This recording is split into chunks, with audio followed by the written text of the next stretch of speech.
In this week's assignment, we would like to see the design for the emergency shelter. It is a minimum unit of 20 square meters in which you can host anywhere from 5 to 7 people, 3.5 meters for hot climates and 4.5 meters for cold climates.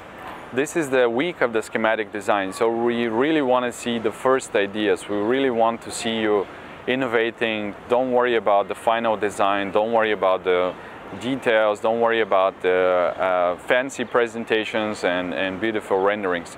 We are here in the first week to discuss the design, and we are here to get the best ideas that could be out there. We asked you in the last weeks to do precedent studies research, and this week it's really about the design. It's really about your own work, your own creation. And this is the place where all those designers in the course have the opportunity to shine and impress everyone else with their designs. That's why be creative, don't hold back, and just test any idea that you may have in mind and go as innovative as you can be. In the next weeks, we will analyze each single design and we will see how it can be brought into the scale of an actual project. As a submission to this week, we want to have your boards in PDF format. We are looking at 11 by 17, which is the American standard, or at A3, which is 42 by 29.7, the European standard. And we want you to represent your project. So start from the schematic design, from the sketches, from the ideas, maybe some references that you have had in other projects, and this is the first board. Then later go on into showing us the actual plan, the sections, how this space would be used, how you would subdivide the space eventually. Is it going to be one big space or it's going to be subdivided? Maybe show us some facade, maybe show us some sketches, or maybe even some 3D renderings of your design.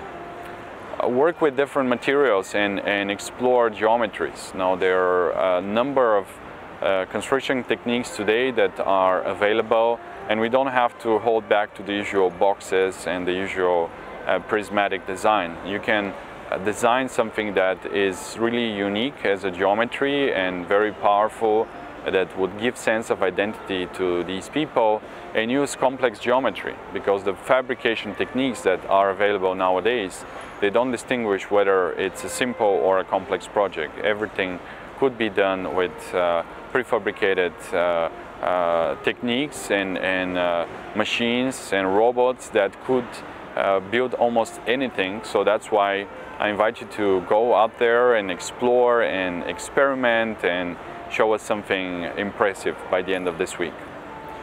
I would ask you to submit your design, you and your team, by the end of this week, by Friday night. So Saturday morning we can all download it and discuss it at our virtual meetings.